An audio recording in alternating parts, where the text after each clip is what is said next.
আসসালামু আলাইকুম ওরহমতুল্লাহ। আলহামদুলিল্লাহ ওয়াসসালাতু ওয়াসসালামু আলা রাসূলিল্লাহ ওয়া বা'দ। বেকমেস বিস্কিটস নিবেদিত ইসলামের জীবন বিধানে সবাইকে স্বাগত জানাচ্ছি। আমি ডাক্তার জুবায়ের আল মাহমুদ। আজকের আমাদের পর্বে অতিথির আসন অলঙ্কৃত করেছেন বর্ষিয়ান আলেমের দিন শাইখ প্রফেসর ডক্টর এবিএম হিজবুল্লাহ হাফিজাহুল্লাহ। আসসালামু আলাইকুম। ওয়ালাইকুম আসসালাম ওয়া রাহমাতুল্লাহ। শেখ কেমন আছেন? আলহামদুলিল্লাহ। আপনাকে অনেক মোবারকবাদ আমাদের অনুষ্ঠানে অংশগ্রহণ করার জন্য। জাযাকুমুল্লাহু খাইরান। বারাকাল্লাহু ফিক। প্রিয় দর্শক, আপনারাও সংযুক্ত হতে পারেন আপনাদের প্রিয় অনুষ্ঠান বেকমেস বিস্কিটস নিবেদিত ইসলামের জীবন বিধানে। আমাদের স্ক্রিনে প্রদর্শিত নম্বরটিতে ফোন কলের মাধ্যমে আমাদের সাথে যোগাযোগ করতে পারেন। পাশাপাশি আপনারা সংযুক্ত হতে পারেন আমাদের ফেসবুক পেজ নেক্সাস টেলিভিশন এবং নেক্সাস টেলিভিশন ইসলামিক ফেসবুক পেজটিতে লাইক এবং ফলো করার মাধ্যমে। পাশাপাশি সাবস্ক্রাইব করুন আমাদের YouTube channel Nexus television Islamic. প্রিয় দর্শক, আমরা আজকে যে গুরুত্বপূর্ণ বিষয়টি নিয়ে আলোচনা করব তা হলো অন্যায় দেখেও চুপ থাকার পরিণাম। মুসলিম মাত্রই অন্যায়কে বরদাস্ত করতে পারে না। রাসূলুল্লাহ সাল্লাল্লাহু আলাইহি ওয়াসাল্লাম তার হাদিসে অন্যায়ের প্রতিবাদ করার 3টি পর্যায়ের কথা বলেছেন। রাসূলুল্লাহ সাল্লাল্লাহু আলাইহি ওয়াসাল্লাম বলেছেন, মা রাআ মিনকুম মুনকারান ফালিয়ুগাইয়িরহু বিয়াদিহি। কেউ যদি তোমাদের মধ্যে কোনো অন্যায় কাজ দেখতে পায় তাহলে সে তার হাতের মাধ্যমে প্রতিবাদ করবে। যদি তাও সে সক্ষম না হয় তাহলে সে মুখের মাধ্যমে করবে। যদি তাও সে সক্ষম না হয় তাহলে সে তার অন্তরের মাধ্যমে করবে এবং এটা পরিবর্তন করার চেষ্টা করবে। অবশেষে রাসূলুল্লাহ সাল্লাল্লাহু আলাইহি ওয়াসাল্লাম বললেন, দালিকা আযআফুল ঈমান। আর এটা হলো ঈমানের সর্বনিম্ন স্তর। আমরা এই সম্পর্কে শাইখের কাছ থেকে বিস্তারিত জানব ইনশাআল্লাহ। যে শাইখ, আজকে আমরা আলোচনা করব অন্যায়ের প্রতিবাদের যে স্তরগুলি আছে এবং অন্যায় দেখেও চুপ থাকার কি কঠিন পরিণতি কোরআন এবং সুন্নাতে বলা হয়েছে। আলহামদুলিল্লাহ ওয়াসসালাতু ওয়াসসালামু আলা রাসূলিল্লাহ ওয়া আলা আলিহি ওয়া আসহাবিহি ওয়া মান ওয়ালা, আম্মা বা'দ। আসলে সমাজ যখন আমাদের পৃথিবীতে আছে, তো সমাজের সব কিছুইতে ভালো কাজ হবে এমনটি আশা করি না। এবং আল্লাহ রাব্বুল আলামিনের এটা একটা অমোঘ বিধান যে সেখানে তিনি দুটো বিপরীতমুখী ব্যবস্থা রেখেছেন। জি। একটা পজিটিভ আর একটা হচ্ছে নেগেটিভ, নেতিবাচক আর ইতিবাচক। ইতিবাচক যেগুলো আছে সেগুলো হচ্ছে আল্লাহ রাব্বুল আলামিনের পক্ষ থেকে প্রাপ্ত যে সমস্ত আদেশগুলো আছে সে আদেশগুলো মেনে নেওয়া এবং তার উপর নিজেকে পরিচালিত করা। জি। এর বিপরীতে এমন কিছু আছে যেগুলোকে নিষেধ করা হয়েছে, যেগুলো হচ্ছে বর্জনীয়। তো এই জন্যই আরবিতে বলা হয় কিছু, প্রথম যেটা বললাম সেটা হচ্ছে আল মারুফ, যেটা হচ্ছে ভালো কাজ, কল্যাণকর ইত্যাদি। আরেকটাকে বলা হচ্ছে আল মানহিয়াত, যেগুলো নিষিদ্ধ। এবং মজার ব্যাপার হলো যে আল্লাহ রাব্বুল আলামিন তার বান্দাদেরকে এই দুটো বৈশিষ্ট্য দিয়েই কিন্তু পৃথিবীতে পাঠিয়েছেন। তাদের মধ্যে ভালো কাজ করার যেমন যোগ্যতা আছে, তেমনিভাবে তারা ভালোকে এড়িয়ে চলে মন্দ কাজও করার যোগ্যতা প্রাপ্ত। কিন্তু আল্লাহর পক্ষ থেকে নির্দেশ হলো যে ভালো কাজ করো, মন্দ থেকে নিজেকে দূরে রাখো। আর এর পাশাপাশি কোরআনে কারীমে আল্লাহ পাক নিজে এবং হাদিসের মধ্যে আমাদের প্রিয় নবী রাসূলুল্লাহ সাল্লাল্লাহু আলাইহি ওয়াসাল্লামও আমাদেরকে এই বিষয়ে সতর্ক করেছেন। কোরআনে কারীমে এই ধরনের আয়াত এক দুটি নয়, অনেকগুলো আয়াত আছে। তার মধ্যে সবচেয়ে যে আয়াতটি আমরা বেশিরভাগ শুনে থাকি সেটা হচ্ছে যে আমাদেরকে আল্লাহ পাক শ্রেষ্ঠ উম্মত হিসাবে নির্বাচন করেছেন। কেন? কুনতুম খায়রা উম্মাতিন উখরিজাত লিন-নাস, তোমরাই হচ্ছ শ্রেষ্ঠ উম্মত যাদেরকে নির্বাচিত করা হয়েছে মানুষের জন্য। তাহলে এই শ্রেষ্ঠত্বটা আসলো কোত্থেকে? এই শ্রেষ্ঠত্বটা এসেছে তা'মুরুনা বিল মা'রুফ ওয়া তানহাউনা আনিল মুনকার, এই দুটো কাজের জন্য। যে তোমরা শ্রেষ্ঠত্ব তখনই অর্জন করতে পারবে যদি তোমরা ভালো কাজের প্রতি মানুষকে আগ্রহী করে তোলো, তোমার সম্ভাব্য শক্তি প্রভাবের মাধ্যমে প্রয়োজনে জোর করে হলেও সে ভালো কাজগুলো আদায় করে নিতে হবে।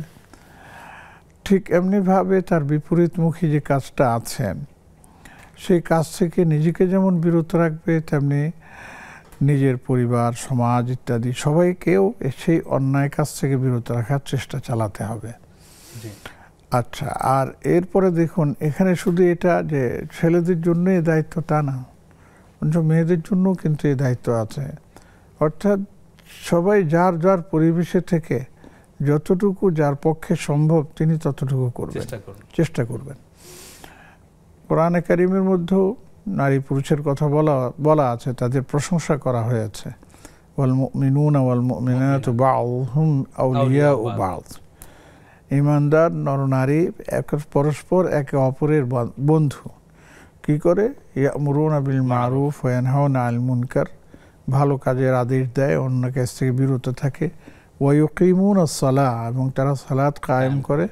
ওয়া ইউতিউনা আল্লাহ ওয়া রাসূলাহ, এবং তারা আল্লাহর রাসূলের আনুগত্য প্রকাশ করে। তাদের জন্যই আল্লাহ পাক বলেছেন উলাইকা সায়ারহামুহুমুল্লাহ, আল্লাহ পাক তাদেরকেই তার রহমতের দ্বারা পরিবেষ্টিত করে রাখবেন। তো এখান থেকে আমরা যেটা বুঝতে পারি সেটা হচ্ছে এই যে অন্যায় যখন আমরা দেখব তখন আমাদেরকে চুপ করে থাকার সুযোগ নেই। এই অন্যায় দেখে নিজের মধ্যে একটা প্রতিক্রিয়া সৃষ্টি হওয়া, এটাও কিন্তু ঈমানের একটা অংশ। আমি অন্যায় দেখে যদি কোনো প্রতিক্রিয়া প্রদর্শন করতে পারলাম না, কোনো কিছুই আমার দ্বারা সম্ভব হলো না, তাহলে বুঝতে হবে আমার ঈমানের স্তরটা, ব্যারোমিটারটা অনেক নিচে। যেমন নাকি হাদিসে বলছেন, জি সেটাই হলো কথা আর কি। রাসূলুল্লাহ সাল্লাল্লাহু আলাইহি ওয়াসাল্লাম জানতেন যে উম্মতের পর্যায়ে সব একরকম না। হ্যাঁ, কেউ হবে অনেক প্রভাবশালী, শক্তিশালী, সে এক ধমক দিলেই সব ঠান্ডা। প্রয়োজনে সে সেখানে মানে বিভিন্ন ধরনের প্রস্তুতি এবং নিতে পারবেন যে তার প্রভাব পাওয়ার খাটিয়ে অন্যায় থেকে সে মানুষকে বিরত রাখার জন্য চেষ্টা করতে পারবেন এবং মানুষ তার কথা শুনবে। এটাকেই প্রথম স্তর বলা হয়েছে, ফালিয়ুগাইয়িরহু বিয়াদিহি, তার মানে তুমি তোমার হাত দিয়ে সেটাকে পরিবর্তন করো, তার মানে প্রয়োজনে ক্ষমতা প্রয়োগ করো। করবে না আবার, শুনবে না আবার, একবার দুবার তিনবার, তো পরবর্তী তার ঠিক আছে, তার ব্যবস্থা গ্রহণ করলে দেখবেন সব ঠিক। তো এইভাবে যখন মানুষ সব কিন্তু আবার সব জায়গায় একরকম থাকে না। যখন এই স্তরটা অতিক্রম করে চলে যায় যে না, এখন আর তার সেই শক্তিও নেই, সেই প্রভাবও নেই, সেই ক্ষমতাও নেই, সে পারতেছে না, তার অপোজিশনে এমন আছে অনেক লোক যে যাদেরকে থামানো তার পক্ষে অসম্ভব না, তখন বলছে যে ঠিক আছে, তাহলে তখন তুমি তোমার বাক স্বাধীনতাকে কাজে লাগাও, তুমি তার বিরুদ্ধে মানে প্রতিরোধ গড়ে তোলো এবং তার প্রতিবাদী কণ্ঠস্বর হয়ে তুমি সেটার জন্য বলতে থাকো।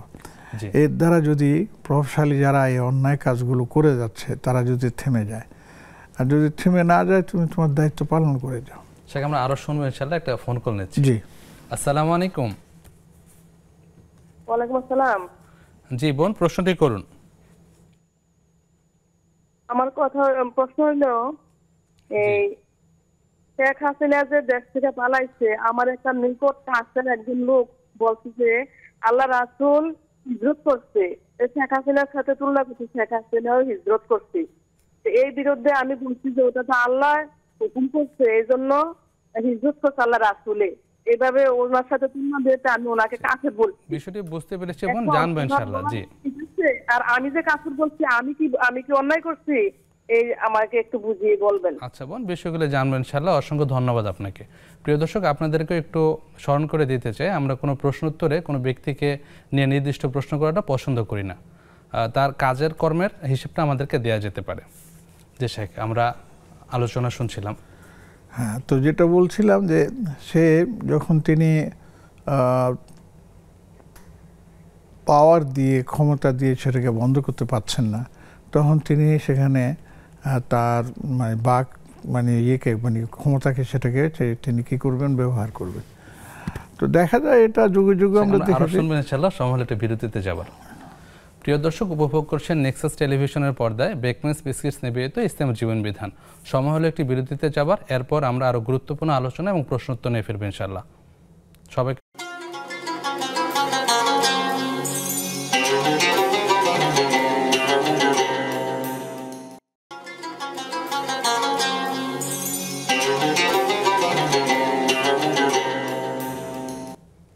আসসালামু আলাইকুম রহমতুল্লাহ। প্রিয় দর্শক, বিরতির পর আবারও স্বাগত জানাচ্ছি আপনাদের প্রিয় অনুষ্ঠান ইসলামী জীবন বিধানে। নিবেদন করছে বেকম্যানস বিস্কিটস। আমাদের সাথে আছেন শাইখ প্রফেসর এবিএম হিজবুল্লাহ হাফিজাহুল্লাহ। শাইখ, আমরা বিরতির পর আবারও স্বাগত জানাচ্ছি। আমরা আলোচনায় ফিরে যাচ্ছি। শাইখ, আলোচনা করছিলেন যে অন্যায়ের প্রতিবাদের দ্বিতীয় যে স্তর, বাক স্বাধীনতার মাধ্যমে প্রতিবাদ। জি, বাক স্বাধীনতার মধ্যে প্রতিবাদ করতে হবে, কিন্তু দেখা যাচ্ছে সারা পৃথিবীর ইতিহাস ঘাটলে দেখা যায় এমনও অনেক সময় মানুষের উপর মানে আপনার অতিক্রান্ত হয়, যেটা অতীতেও ছিল, বর্তমানেও আছে, আগামীতেও থাকবে। সেটা হচ্ছে যে এই কথা বলার স্বাধীনতা হারিয়ে যাবে, বাক স্বাধীনতা হারিয়ে যাবে। আপনি কথা বলবেন, আপনাকে দুটো অপশন দেওয়া হবে, হয় চুপ থাকুন, না হলে আয়না ঘরে যান, দুটোর একটা আপনাকে করতে হবে। তখন মানুষ বিভিন্ন কারণে হোক, যেভাবে ঘরে হোক, সে তখন তার মুখ বন্ধ করে রাখে। তখন কি করণীয়? আমার দুটো অপশনই ছিল, সে দুইটা অপশন থেকে আমি কি হলাম? বঞ্চিত হলাম, অক্ষম হলাম। তাহলে আমার অন্তরে একটা মন আছে, আল্লাহ পাক আমাকে একটা হৃদয় দিয়েছেন, যেটা দিয়ে আমি অনুভব করতে পারি। তো আল্লাহ রাসূল সাল্লাল্লাহু আলাইহি সাল্লাম বলেন যে তুমি যখন পারলে না প্রথমটা করতে, যেহেতু ক্ষমতা নেই, দ্বিতীয়টা পারলে না যেহেতু অন্যের দ্বারা তুমি নিগৃহীত, তাহলে অন্তত তৃতীয়টা করো। সেটা কি? সেটা হচ্ছে তুমি মনে মনে তাকে ঘৃণা করো, যারা এই সমস্ত অন্যায়গুলো করে যাচ্ছে। এখানে একটা জিনিস আমাদের মনে রাখতে হবে যে আমি মনে মনে ঘৃণা করলাম আর তাকে ঘৃণা করেই গেলাম, এটা কিন্তু শেষ কথা নয়।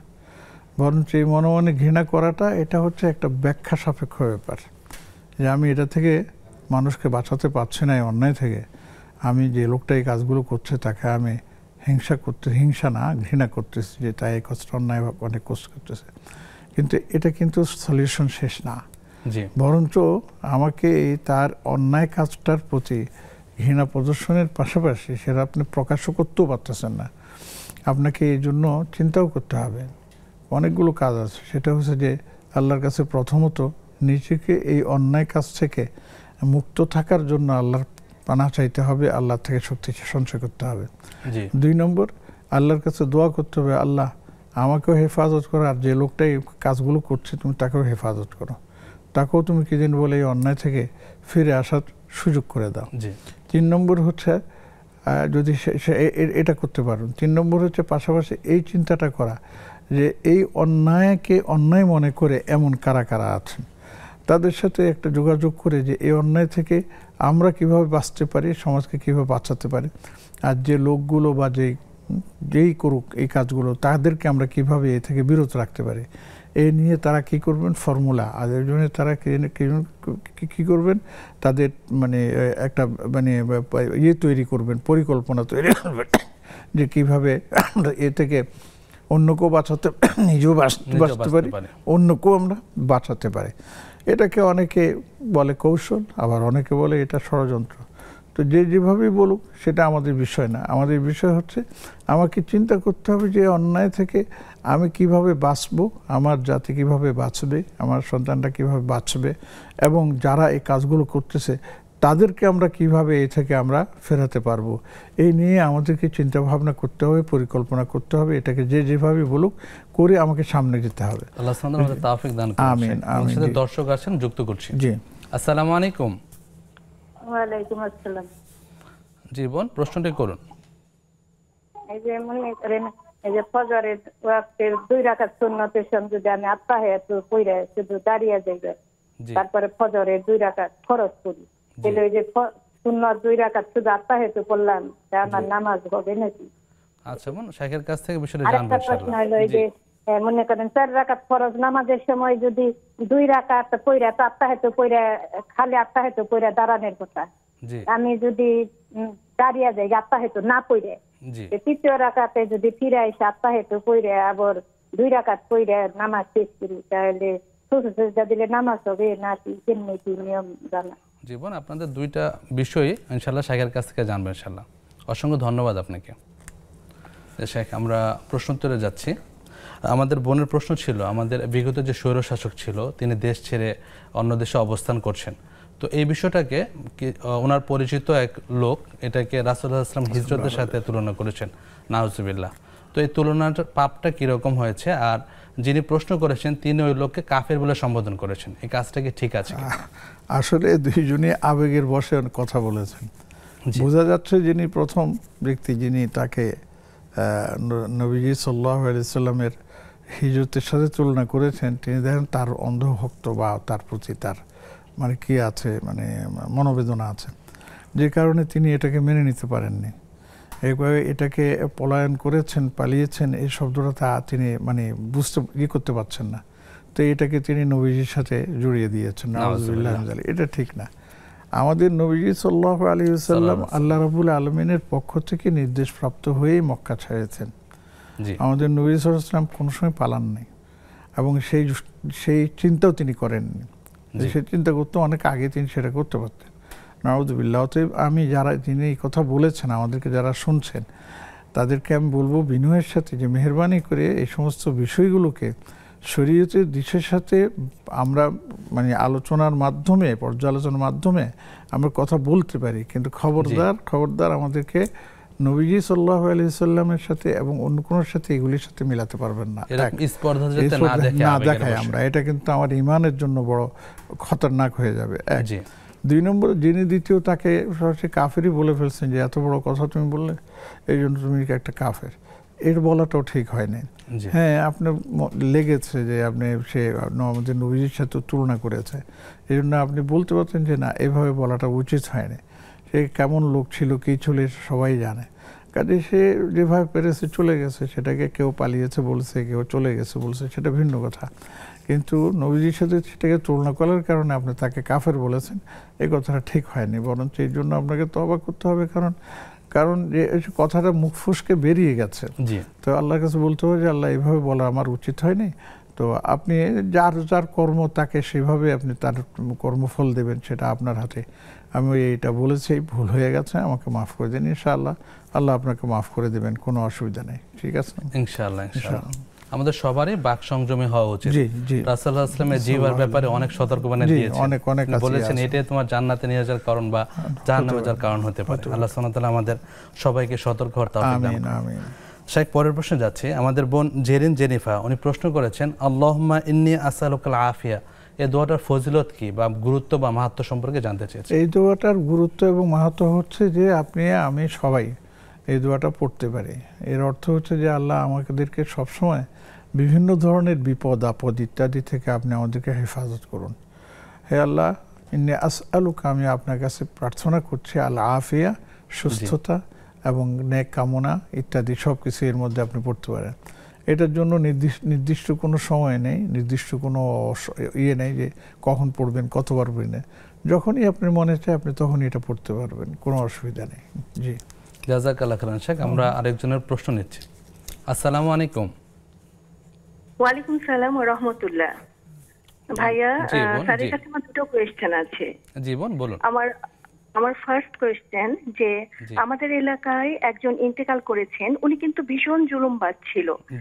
তো তার ছেলে মেয়েরা 3 দিনের মাথায় যারা কবর খুঁড়লো তাদেরকে মানে খাওয়ালো, এবং আমার হ্যাঁ না, তারপরেও তার প্রতিবেশী যারা তাদেরকে দিয়েছে, কিন্তু আমার কাছে একটা প্যাকেট এসেছিল, কিন্তু তারা কোনো ফকির ভিক্ষুক কাউকে খাওয়াননি।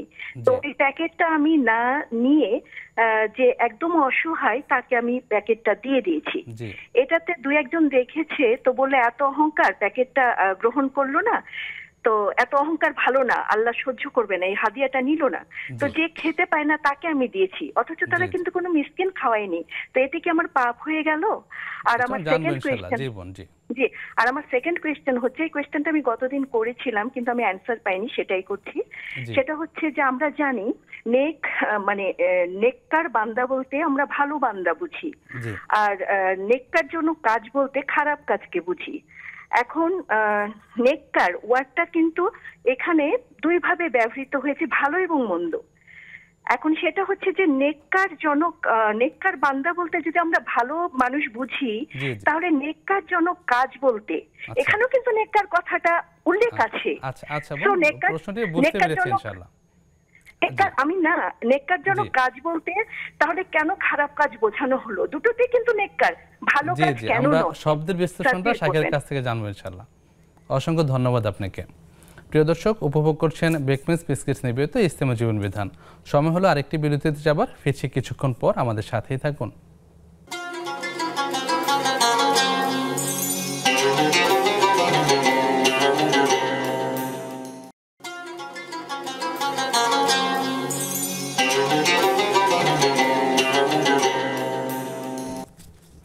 আসসালামু আলাইকুম রহমতুল্লাহ। প্রিয় দর্শক, বিরতির পর আবারও স্বাগত জানাচ্ছি আপনাদের প্রিয় অনুষ্ঠান ইসলামী জীবন বিধানে, প্রেজেন্টস বাই বেকমেন্স বিস্কিটস। শেখ, আমরা প্রশ্নোত্তরে ফিরে যাই। আমাদের ভাই আব্দুল জব্বারের দ্বিতীয় প্রশ্ন ছিল যে রাসূলুল্লাহ সাল্লাল্লাহু আলাইহি সাল্লাম যারা জামাতে শরিক হয় না তাদের ঘরবাড়ি পুড়িয়ে দিতে চেয়েছিলেন। এখন কেউ যদি নিরাপত্তাজনিত কারণে বা তার জীবনের উপর আশঙ্কা হয়, এই ক্ষেত্রে তিনি বাসায় সালাত আদায় করতে পারবেন কিনা? আসলে তিনি যেটা পড়েছেন ঠিকই পড়েছেন। এর দ্বারা নবীজি সাল্লাল্লাহু আলাইহি সাল্লাম বিশেষ করে পুরুষদের জন্য বিনা কারণে, বিনা ওজরে মসজিদ ত্যাগী হতে নিষেধ করেছেন। নামাজ পড়বেন আপনি ঘরে?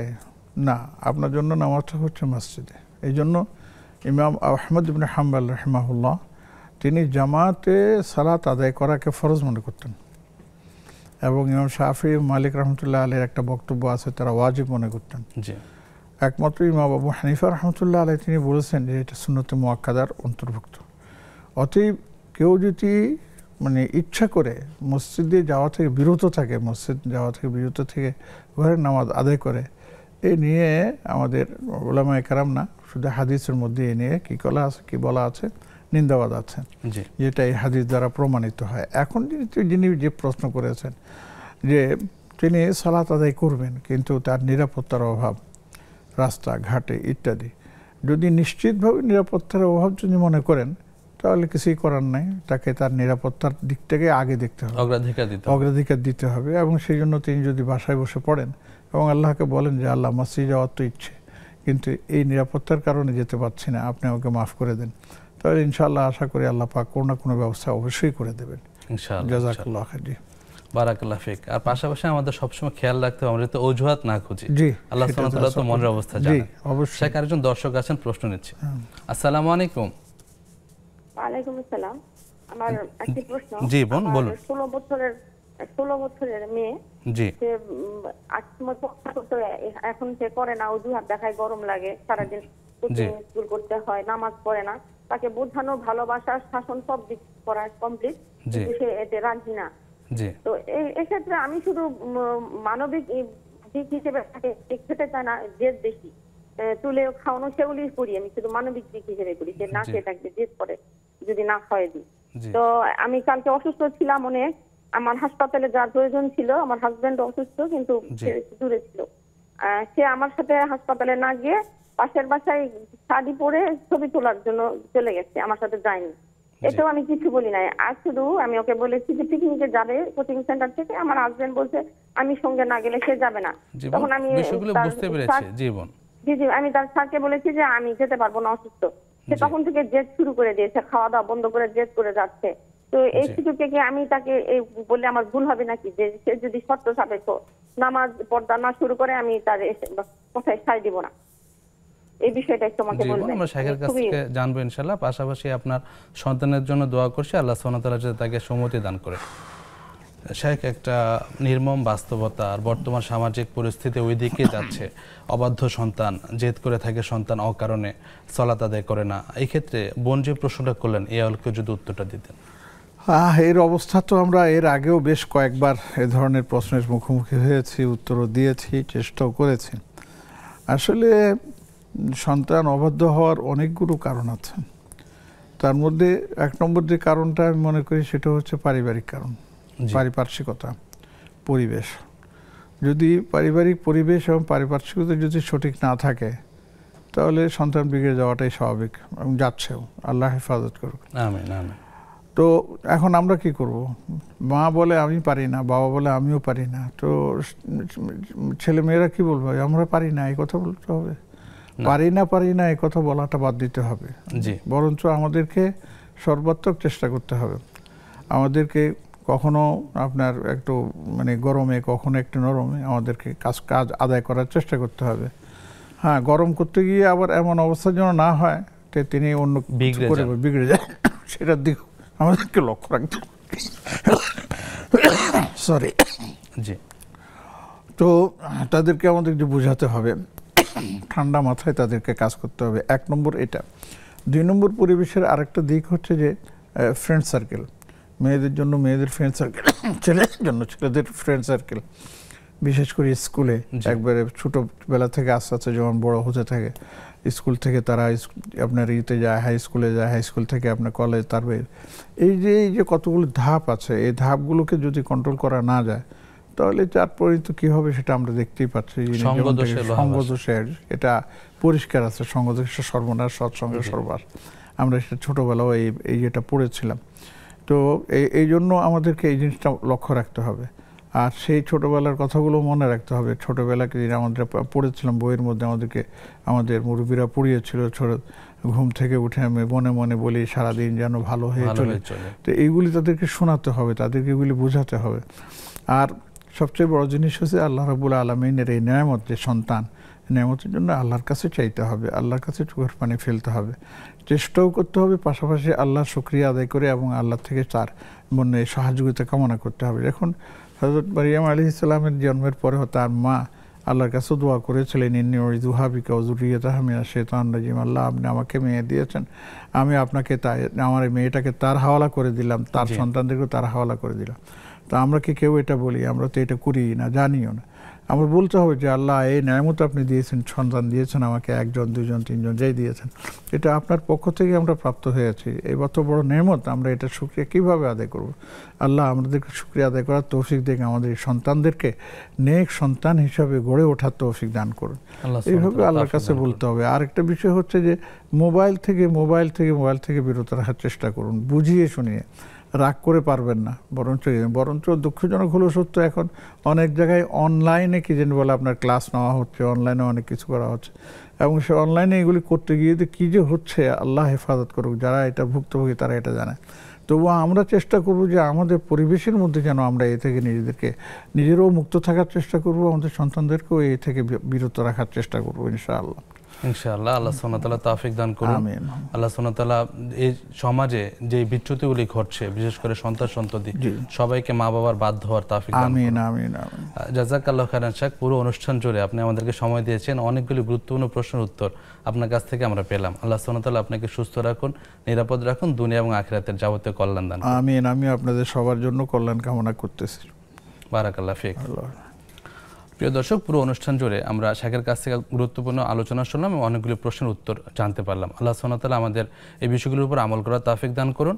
পরবর্তী অনুষ্ঠান দেখার আমন্ত্রণ জানিয়ে আজকের অনুষ্ঠান এখানে শেষ করছি। সুবহানাকা আল্লাহুম্মা বিহামদিক, আশহাদু আল্লা ইলাহা ইল্লা আনতা, আস্তাগফিরুকা ওয়া আতুবু ইলাইক। আসসালামু আলাইকুম ওয়া রাহমাতুল্লাহি ওয়া বারাকাতুহু।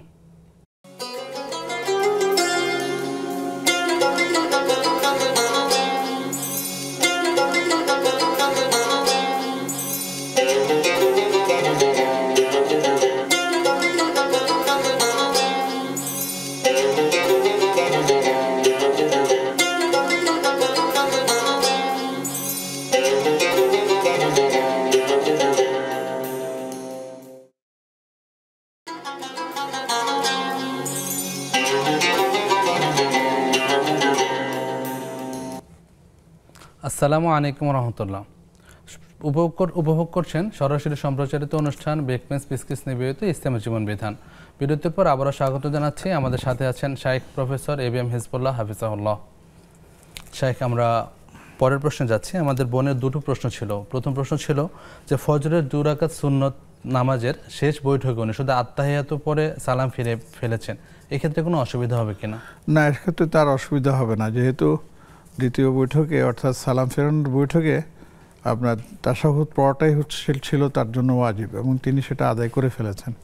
অতএব এরপরে দুরূদ শরীফ পড়া বা দোয়ায়ে মাসুরা না পড়লেও তার নামাজ হয়ে গেছে ইনশাআল্লাহ। শেখ, পরের প্রশ্ন ছিল যে 4 রাকাত সালাতে 2 রাকাতের পর যে বৈঠকটা আছে, এই বৈঠকটা না করে যদি উঠে যান, এই ক্ষেত্রে পরবর্তীতে সাহু সিজদা দিলে হবে কিনা বা করণীয় কি? এই ক্ষেত্রে করণীয় হচ্ছে যে দ্বিতীয় রাকাতের পরে ওনার বসার জায়গা ছিল, বসে তিনি তাশাহুদ পড়ে তারপরে তিনি তৃতীয় রাকাতে উঠতেন, কিন্তু তিনি ভুল করে সরাসরি তৃতীয় রাকাতে চলে গেছেন। তো যদি নামাজটা 3 রাকাতের হয় তাহলে তৃতীয় রাকাত শেষ করে তিনি বসবেন, বসে তাশাহুদ পড়বেন, তাশাহুদ পড়ে তিনি সাজদা করে তারপরে আবার তাশাহুদ পড়ে তারপর নামাজ শেষ করবেন। আর যদি চতুর্থ রাকাত 4 রাকাতের হয় তাহলে 3 রাকাতের পরে তিনি আর বসবেন না, তিনি ওই চতুর্থ রাকাত 4 রাকাত একসাথে শেষ করবেন। একসাথে শেষ করে প্রথমে তাশাহুদ পড়বেন, তাশাহুদ পড়ে সাজদা দিবেন, সাজদা দিয়ে তিনি আবার বসবেন, বসে তারপর আবার তাশাহুদ, এরপরে দুরূদ শরীফ পড়ে তারপরে নিয়ম মাফিক আপনি সালাত শেষ করবেন, তেমন নামাজ হয়ে যাবে ইনশাআল্লাহ। ইনশাআল্লাহ। আরেক বোনের প্রশ্ন ছিল যে এলাকার একজন জালিম অত্যাচারী লোক মারা যাওয়ার পর তারা 3 দিনের অনুষ্ঠানের আয়োজন করে, ওখান থেকে কিছু খাবার ওই বোনকে দিতে চেয়েছিলেন, তিনি নিজে না নিয়ে এটা গরিব মিসকিনদের মধ্যে বিলিয়ে দিয়েছেন, এদিকে তার কোনো অহংকার প্রকাশ পায়? অবশ্যই না, বরঞ্চ আমরা তো অনেক সময় বলি যে দেখুন, যে কেউ খাওয়াবে আর আমি খেতে বসে যাব, এ কথা ঠিক না। কেননা তিনি যে যারা খাওয়াচ্ছেন তার মানে যে ইনকাম, তার যে আপনার আয়, সে কেমন ছিল সেটাও আমাকে ভাবতে হবে। হালাল উপায়ে যদি হয়ে থাকে তাহলে সেটা সামান্য কিছু হলেও অনেক লাভ। আর যদি হারাম পথায় উপার্জিত যদি দিয়ে যদি আপনি বিশাল বিশাল ব্যবস্থাও করেন, কোনো কিছু আসবে না, কাজে আসবে না, বরঞ্চ সেই হারামের কারণে তার সেই আমলগুলো সব ধ্বংস হয়ে যাবে, নষ্ট হয়ে যাবে। আর যারা এই ব্যাপারে সচেতন তারা এর থেকে নিজেদেরকে বাঁচিয়ে রাখবেন, এটাই আমরা কামনা করি। তিনি যেটা করেছেন ভালোই করেছেন এবং তিনি সেটা নেন নাই, বরঞ্চ অন্য কোনো গরিবকে সেটা দিয়ে দিয়েছেন। এখন কে কি বললো না বললো তাতে তার কিচ্ছু আসা যায় না, বরঞ্চ ইনশাআল্লাহ তিনি আল্লাহর কাছে মানে এর জন্য নেক মানে আপনার আজর পাবেন ইনশাআল্লাহ। ইনশাআল্লাহ। আর শরীয়তে সর্বক্ষেত্রে প্রাধান্য পাবে। আর পাশাপাশি 3 দিনের যে অনুষ্ঠানের আয়োজন, এটাও শরীয়ত না, এটা তো কোনো শরীয়তের 3 দিন কেন, 3 দিন 4 দিন চালিশা বাৎসরিক এগুলি কোনো কিছুই আমাদের শরীয়তে এ ধরনের কোনো ব্যবস্থাপনা রাখা হয় নাই। জাযাকাল্লাহ খাইরান শেখ। আমরা পরের প্রশ্ন যাচ্ছি। বোন দুটো শব্দের ব্যাখ্যা জানতে চেয়েছেন, নেককার বান্দা এবং নেককার জনক, দুই ক্ষেত্রে আমরা নেক উচ্চারণটা করে থাকি, তো একটা ভালো বোঝায় আর একটা খারাপ বোঝায়। না, এটার জন্য আসলে আমি বলবো যে আমার বোন যেটা প্রশ্ন করেছেন তিনি এই শব্দগত বিষয়টাকে সামনে রাখেন নাই। নেককার যেটা, এটা হচ্ছে দুটো শব্দের সংযুক্তি, একটা হচ্ছে নেক, এটা হচ্ছে ফার্সি শব্দ, তার মানে অর্থ হচ্ছে কল্যাণ, ভালো, আর কার অর্থ হচ্ছে আপনার কি কাজ, তাহলে নেক কাজ মানে ভালো কাজ, তাহলে এখানে গেল। আর নেককার যেটা বলা হয়েছে এটা বাংলা শব্দ, সংস্কৃত থেকে আসছে, এবং এই নেককারের মূল অর্থই হচ্ছে ঘৃণিত। এই জন্যই আমরা বলি এই কাজটা খুবই নেককারজনক, তার মানে এটা খুবই ঘৃণিত কাজ। কাজে দুই শব্দের মধ্যে অনেক ডিফারেন্স মানে পার্থক্য রয়েছে। আশা করি বোনের কাছে বিষয়টি ক্লিয়ার হয়েছে ইনশাআল্লাহ। শেখ, আমরা আরেকজন দর্শক অপেক্ষা করছেন, প্রশ্ন নিচ্ছি। আসসালামু আলাইকুম। আসসালামু আলাইকুম ওয়া রাহমাতুল্লাহ। ওয়া আলাইকুম আসসালাম ওয়া রাহমাতুল্লাহি ওয়া বারাকাতুহু। ভাই নাম বলে প্রশ্নটি করুন। আব্দুল জব্বার বলছিলাম। জি, ভালো আছেন? আলহামদুলিল্লাহ, কেমন আছেন? মোহতামিম প্রফেসর সাহেবকে ধন্যবাদ। যাই হোক, আমার দুটি প্রশ্ন আছে। জি, প্রথম প্রশ্নটা হচ্ছে, আমরা অনেকে হালাল রুজি করি, নামাজ পড়ি, দোয়া করি, শর্ত হলো নামাজ এবং দোয়ার শর্ত হালাল রুজি, কিন্তু পরবর্তী স্টেপে যায় আমরা প্রতিবেশীর হক আদায় করি না, আত্মীয় সম্পর্ক বজায় রাখি না, লেনদেনে ভেজাল বাপ মার বাদ দেই না। মোহতামিম বলবেন যে আমি তো একদিক দিয়ে ভালো করলাম, ওইগুলো আবার আমার ঘাটতি আছে, এ বিষয়ে স্যার অবশ্যই বলবেন। আর 2 নম্বর হলো, আমাদের নবী করিম সাল্লাল্লাহু আলাইহি ওয়াসাল্লাম জামাতের নামার ব্যাপারে হার্ড লাইনে গেছেন, মানুষের বাড়িঘর পুরো দিতে চাইছেন, বা ওনার মুখ দিয়ে আর কোনো বিষয়ে বলেন নাই। আমার প্রশ্ন হচ্ছে, এই যে দিন বদলের কারণে, সংক্ষেপে বুঝে নেবেন, দিন বদলের কারণে অনেকে নির্দোষী লোক ভয়ে বাড়ি থেকে বের হচ্ছে না, বা তারা বাসায় নামাজ পড়তেছে, তাদের নিরাপত্তার কারণে, তাদের সেফের কারণে, এবং তাদের একা কাছে পড়তেছে, জাতি ভয় পায় মসজিদে, তাদের নামাজটা হচ্ছে কিনা, দুটি প্রশ্নের উত্তর দেবেন। আসসালামু আলাইকুম। শেখের কাছ থেকে জানবো ইনশাআল্লাহ। অসংখ্য ধন্যবাদ আপনাকে। শেখ, আমরা পরের প্রশ্ন যাচ্ছি। আমাদের অনলাইনে প্রশ্ন এসেছে, ভাই জহিরুদ্দিন প্রশ্ন করেছেন যে ইসলামের সোনালী যুগে বায়তুল মাল ও বায়তুল হিকমা জ্ঞান বিস্তারে এবং অর্থনৈতিক উন্নয়নে কি কি ভূমিকা রেখেছিল? অনেক ভূমিকা রেখেছেন। সেই ভূমিকা তো আপনাদের এই সামান্য প্রশ্ন উত্তর পর্বের মধ্যে আমরা দিয়ে শেষ করতে পারবো না। এর জন্য আরেকটা পর্ব একটু আরেকটা পর্ব না, একে পর্ব যে করা যাবে না। বাইতুল হিকমা আলাদা জিনিস এবং বাইতুল মাল আলাদা জিনিস। বাইতুল মালের যে চাই যে মানে সরকারি কোষাগারে যে আয়গুলো আসতো সেগুলি লিপিবদ্ধ করা হতো, কত আসছে কত যাচ্ছে এবং কাকে কাকে দেওয়া লাগবে, এগুলি সব কিছু বাইতুল মালের আলাদা একটা ইয়েতে ছিল, যেটাকে আমরা এখন আমাদের দেশের বা সারা ওয়ার্ল্ডের মধ্যে ধর্ম মন্ত্রণালয় যেটাকে আমরা বলি, যারা এই জিনিসগুলো বিষয় করে থাকে। অপরদিকে হচ্ছে বাইতুল হিকমা। বাইতুল হিকমার কাজ হচ্ছে যে মানে শিক্ষা দীক্ষার বিস্তারে সারা দেশের মধ্যে বিভিন্ন ধরনের পরিকল্পনা গ্রহণ করা, যেন আমার মানে মানে দেশের একটি সন্তানও যেন আপনার নিরক্ষণ না থাকে, আমাদেরকে সেই ব্যবস্থা গ্রহণ করতে হবে, যেটাকে আমরা এখন বলতে পারি যে আমাদের শিক্ষা মন্ত্রণালয় সহ যেগুলো আছে তারা এই কাজগুলো করে থাকে। অতএব এগুলি বহুত মানে প্রত্যেকটা যুগে দেখা গেছে বাইতুল মালের যার দায়িত্ব ছিল তারা এমন এমন কাজ করে গেছেন যেটা পরবর্তী যুগের জন্য সোনালী যুগ হিসাবে সেটা চিহ্নিত হয়ে আছে। এমনিভাবে বাইতুল হিকমা যেখানে যেখানে ছিল এবং তারা যে জ্ঞানের মানে বিচরণ দিয়েছেন, প্রচার করেছেন, যেটা সারা বিশ্ব একসাথে সেটা করে পারেনি এবং সেটা চলছে, আগামী তো চলতেই থাকবে ইনশাআল্লাহ। জি ইনশাআল্লাহ। এই জন্য আমরা বাইতুল হিকমার পদচারণটা প্রত্যেকটা ক্ষেত্রে দেখতে পাই। মুসলিম বিজ্ঞানীরা প্রত্যেকটা ক্ষেত্রে এই জন্য অনেক অবদান রাখতে পেরেছিলেন। শেখ, পরের প্রশ্ন যাচ্ছে আমাদের ভাই আব্দুল জাব্বার, তার দুটি প্রশ্ন ছিল। ওনার প্রথম প্রশ্ন ছিল যে হালাল রুজি এবং দোয়া করার পাশাপাশি আমরা অনেকের হকের ব্যাপারে সচেতন না, আমরা প্রতিবেশীর হক আদায় করছি না, অনেক পাপ কাজ করছি, একদিকে আমরা ভালো কাজ করছি অন্যদিকে খারাপ কাজ করছি, এই ক্ষেত্রে আমাদের পরিণতিটা কি হবে? আমাদের পরিণতি কি হবে, যিনি প্রশ্ন আলহামদুলিল্লাহ করেছেন উনি এই বিষয়ে আমাদের চেয়ে বেশি অভিজ্ঞ বলে মনে হচ্ছে। আমরা যারা এই বিষয়টা বুঝি যে আমরা মানে হক আদায় করছি না, আমরা হক আদায় করা শুরু করে দেই, অসুবিধা কি? আমরা হালাল যেভাবে উপার্জন করতেছি তেমনিভাবে অন্যদের যে হকটা আছে, অধিকারটা আছে, সেটাও আমরা কি করে আদায় করার চেষ্টা করব। হ্যাঁ, এই অধিকার আদায় করার ক্ষেত্রে অনেকগুলো বিষয় আছে, যেমন পিতামাতার অধিকার, তারপর সন্তানের অধিকার, তারপরে আসেন আত্মীয় স্বজনের অধিকার, তারপরে যেমন নাকি পাড়া প্রতিবেশীর অধিকার। আপনাকে সব কিছুতেই কিন্তু অংশগ্রহণ করতে হবে যতটুকু আপনার দ্বারা সম্ভব। আপনাকে বাধ্য করা হয়নি, কিন্তু আপনি যদি সামর্থ্য থাকা সত্ত্বেও যদি আপনি সেটা না করেন তাহলে সেটার জন্য আল্লাহ পাক প্রশ্ন করলে তার জবাব দিতে হবে। হ্যাঁ, তো এই জন্য আমাদেরকে এই বিষয়গুলি সচেতনের সাথে এগিয়ে যেতে হবে। আমার নিজের প্রয়োজনেই আমাকে বেছে বেছে এই সমস্ত অধিকারগুলো কী করতে হবে, আদায় করার চেষ্টা করতে হবে। যে আমি ভালো আছি কিন্তু আমার পিতামাতা কষ্টে আছেন, আমি ভালো আছি আমার ভাই বোন কষ্টে আছেন, আমি ভালো আছি আমার সন্তানদের কেউ কেউ কষ্ট আছেন, আর আমি এগুলি চেয়ে চেয়ে দেখে থাকতেছি, তাহলে তো এটা অধিকার আদায় করা হলো না, হক আদায় করা হলো না। অতএব এই জন্য হয়তো আল্লাহ পাক যদি বলেন তোমাকে তো দিয়েছি, তুমি তোমার আত্মীয় স্বজনকে কেন বঞ্চিত করলে, তাহলে তো আপনি ধরা খেয়ে গেলেন।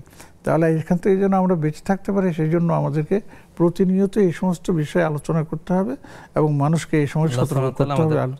তৌফিক দান করুন। সময় হলো একটু বিরতি নেব। জি, প্রিয় দর্শক, উপভোগ করছেন বেকমেন্স বিস্কিট নিবেদিত ইসলামী জীবন বিধান। সময় হলো সর্বশেষ বিরতি নেবার, আমাদের সাথেই থাকুন, ফিরছি কিছুক্ষণ পর।